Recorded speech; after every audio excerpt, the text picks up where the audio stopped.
দর্শক ভাইয়েরা, আজকে একটা আজব একটা ঘটনা দেখিয়ে এলাম।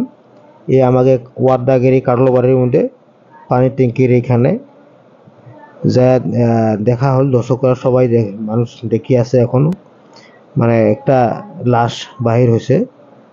ওইখানে লাশটা দেখা হলো, এক জায়গার মধ্যে মাথাটা, আর জায়গার মধ্যে চুলটা, আর এক জায়গার মধ্যে ঠ্যাং, হাতটা দেখা পাইলাম।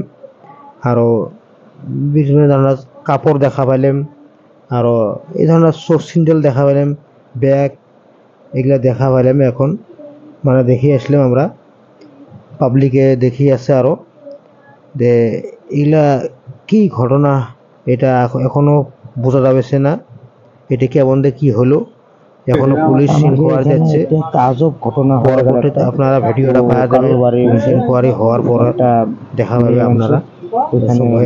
আপনারা দেখে থাকো পুলিশের কি খবর দেয়। লাশটা বাহির হয়েছে, এখনো পুলিশ ইনকোয়ারি করি আছে, মানে কোন জায়গায় কি সমাচার মারলো, লাশটা কেমন দেখি হলো, এটি জন্য পুলিশের ইনকোয়ারি চলে আছে এখন।